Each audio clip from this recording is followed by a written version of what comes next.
Hayyakam jirtu daawwattoonni chaanaalii daftee bakka jirtetti hunduma keessaniif nagaan socho'aa viidiyoo irraa keessatti yeroo browser Google Chrome fayyadamtan keyboard shortcut fayyadamuun akkamitti akka yeroo keessan qusachuu dandeessan isinitti agarsiisa. Amma xumuratti daawwadhaa. Jalqaba browser Google Chrome banna.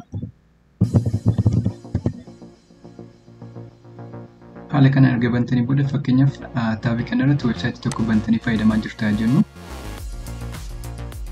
Taabii kanarratti websaayitii tokko bantanii osoo fayyadamaa jirtan taabiiwwan kan biraa dabaluudhaan websaayitii lama sadii si'a tokkotti yookiin al tokko access gochuu yeroo barbaadan Ctrl+T margartan taabii lammaffaa dabaleera. Taabii sadaffaa dabaluu yeroo barbaadan Ctrl+T taabii sadaffaa ammas Ctrl+T taabiiwwan kanarratti websaayitiiwwan lama sadii si'a tokkotti access gootanii fayyadamuu dandeessu jechuudha. So haala kanaan Ctrl+T fayyadamuudhaan taabiiwwan lamaa fi isa ol argachuudhaan websaayitiiwwan kan biroos si'a tokkotti yookiin al tokko access gochuu dandeessu yookiin fayyadamuu dandeessu. Taabiiwwan kana cufuu yeroo barbaadan immoo Ctrl+W. Akkuma argitan taabii afran isaanii cufee ba'eera. Opshinii isa lammaffaas fayyadamuu dandeessu. Opshinii inni lammaffaan immoo Ctrl+F4 dha. Fakkeenyaaf Ctrl+T dhaan taabii sadiin dabala. Opshinii inni lammaffaan immoo Ctrl+F4. Argitan Ctrl+F4 dhaanis taabii afran isaanii cufee ba'eera jechuudha. Kanaaf opshinii isa lammaffaas fayyadamuu dandeessu. Window lamaa fi isa ol argachuu yeroo barbaadan yookiin dabaltanii fayyadamuu yeroo barbaadan immoo fakkeenyaaf kun window tokko jedhama. Window lammaffaa yeroo dabaluu barbaadan Ctrl+N amma lammaffaa dabaleera. Kun lammaffaadha. Sadaffaa yeroo dabaluu barbaade Ctrl+N margartan window sadiidha jechuudha isaan kun. Ctrl+N fayyadamuudhaan haala kanaan window amma barbaadan bantanii fayyadamuu dandeessu. Windowwan bantanii fayyadamaa turtan san immoo cufuu yeroo barbaadan Ctrl+Shift+W. Margitan amma lama qofa tafe Ctrl+Shift+W amma tokko qofa tafe isa kanas cufuudhaaf Ctrl+Shift+W sadan isaanii cufeera jechuudha. Opshinii isa lammaffaas fayyadamuu dandeessu. Opshinii inni lammaffaan immoo Alt+F4. Kun window tokkodha. Window lamaan dabala Ctrl+N dhaan amma sadi ta'eera. Sadan isaanii immoo opshinii lammaffaan yeroo cufuu barbaade Alt+F4 margitan lama tafe Alt+F4 tokko tafe isa kanas cufuudhaaf Alt+F4 sadan isaanii cufeera jechuudha opshinii isa lammaffaadhaanis. Haala kanaan opshinii isa lammaffaas fayyadamuu dandeessu. Iddoo kanatti kan gaaffiisanitti ta'uu danda'u garaagarummaan Ctrl+W yookiin Ctrl+F4 fi Ctrl+Shift+W yookiin Alt+F4 maalidha kan jedhudha. Fakkeenyaaf garaagarummaa isaanii walumaan seennee ilaaluu dandeenya. Haala kanaan window tokko erga bantanii booda window kanarratti taabii tokko qofa banee jira. Ctrl+T dhaan taabii 4 daballa. Amma taabii 5 ta'eera. Amma Ctrl+W osoo fayyadamne akkuma argitan taabii 5 tokko tokkoon cufaa deema. Opshinii isa lammaffaas ilaaluu dandeenya. Ctrl+T dhaan ergan taabii 4 dabalee booda Ctrl+F4. Ctrl+F4 innis taabii banamanii jiran tokko tokkoon cufaa deema.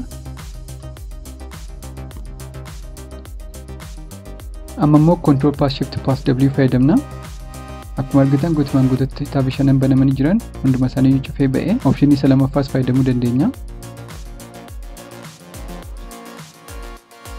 Alt+F4 akkuma argitan taabii 5 si'a tokko cufee ba'e jechuudha. Amma garaagarummaa isaanii adda baafattaniitu jedhee yaada. Window tokko irratti taabii amma barbaadan bantanii osoo fayyadamtanii Ctrl+W yookiin Ctrl+F4 taabiiwwan banamanii jiran tokko tokkoon cufaa deema. Ctrl+Shift+W yookiin Alt+F4 garuu taabiiwwan banamanii jiran hunduma isaanii si'a tokko cufaa jechuudha. Garaagarummaan isaanii isa kanadha. Incognito window yeroo banuu barbaadan immoo Ctrl+Shift+N fakkeenyaaf haala kanaan erga banee booda Ctrl+Shift+N haala kanaan incognito windows ni bana. Incognito window yeroo banuu barbaadan Ctrl+Shift+N fayyadamuu qabdu. Websaayitiiwwan duratti bantanii fayyadamaa turtan orderii cuftanii deebistanii bantanii fayyadamuu yeroo barbaadan fakkeenyaaf websaayitiin duratti banaa ture deebisee banuu yeroo barbaade Ctrl+Shift+T margartan haala kanaan websaayitiiwwan duratti bantanii fayyadamaa turtan orderii cuftanii deebistanii bantanii yeroo fayyadamuu barbaadan Ctrl+Shift+T fayyadamtu. Taabiiwwan bantanii fayyadamaa jirtan gara fuulduraatti select gochaa deemuu yeroo barbaadan Ctrl+Tab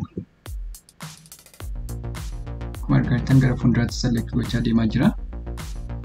Haala kanaan taabiiwwan bantanii fayyadamaa jirtan gara fuulduraatti select gochaa deemuu yeroo barbaadan Ctrl+Tab fayyadamtu. Opshinii lammaffaan immoo Ctrl+Page Down akkuma argaa jirtan optionii isa lammaffaadhaanis taayiwwan bantanii fayyadamaa jirtan hundumaa isaaniiyyuu gara fuulduraatti select gochaa deemuu dandeessu. Gara duubatti select gochaa deemuu yeroo barbaadan immoo control plus shift plus tab. Amma akkuma argaa jirtan gara duubatti select gochaa deemaa jira. Akkasumas immoo optionii lammaffaa fayyadamuu yeroo barbaadan control plus page up.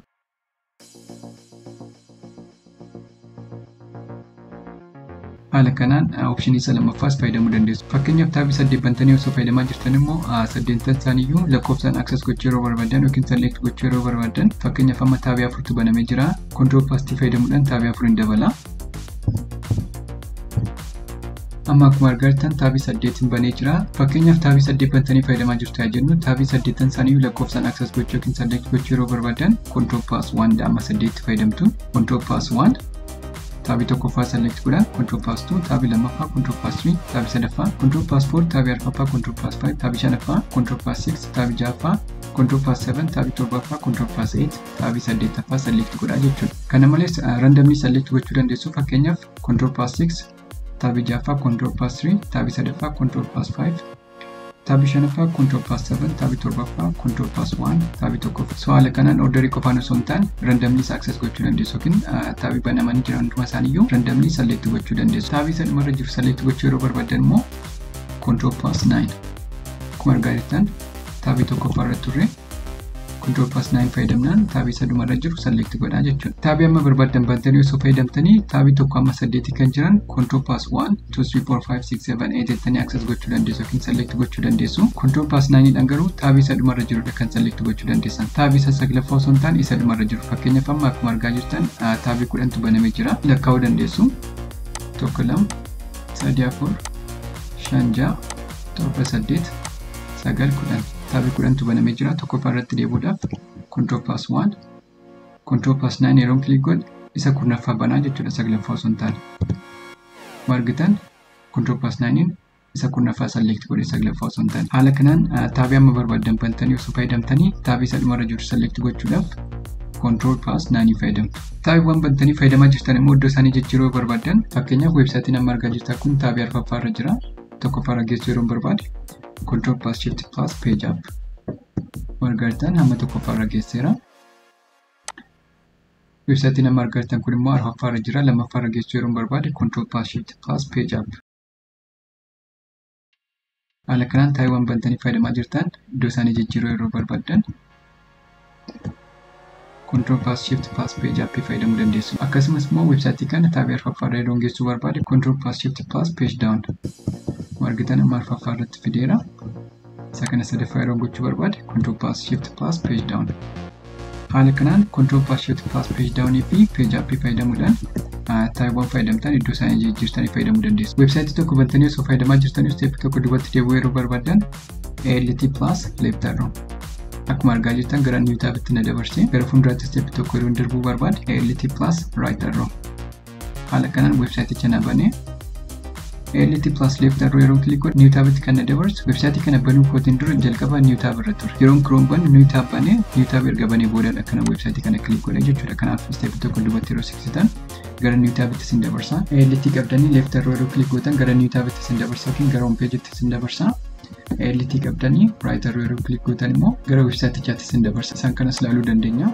alt plus left arrow, alt plus right arrow.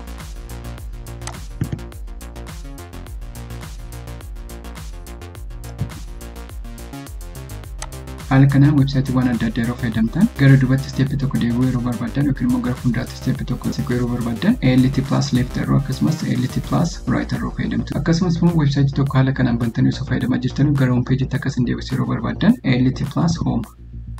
Akkuma argaa jirtan gara home page'itti na deebiseera. Weebsaayitiiwwan kanarras dhufee sun alt plus home click godhee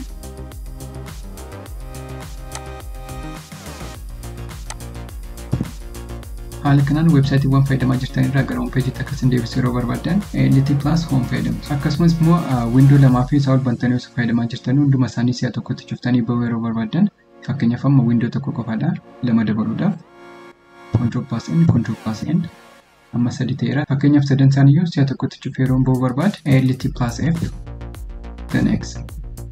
margartan Windows 7 isaanii si'a tokkotti cufee ba'ee jechuudha. Iddoo kanatti kan gaaffii isinitti ta'uu danda'u garaagarummaan Control plus Shift plus W yookaan ALT plus F4 fi ALT plus F the next maali kan jedhudha. Garaagarummaa isaa immoo amma isinitti agarsiisa.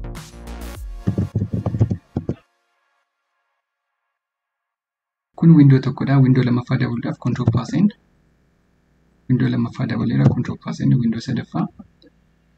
Sadan isaaniiyyuu isa jalqabaatiin cufuudhaaf jechuunis Control plus Shift plus W yookiin ALT plus 4 dhaan fakkeenyaaf Control plus Shift plus W dhaan yaalla.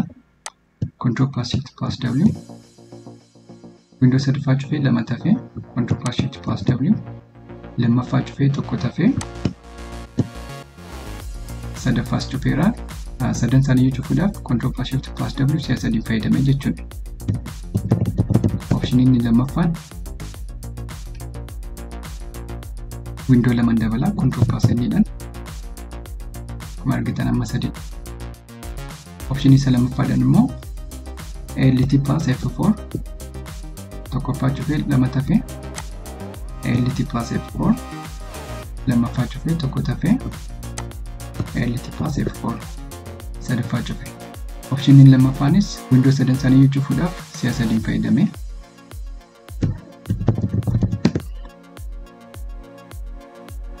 window laman dabala Control plus N dhaan sadidha. ALT plus F then X immoo garaagarummaa isaa ilaaltu jechuudha. ALT plus F then X akkuma argitan window sadan banamanii jiran hunduma isaaniiyyuu si'a tokkotti cufee jechuudha. Garaagarummaa isaanii isa kanadha.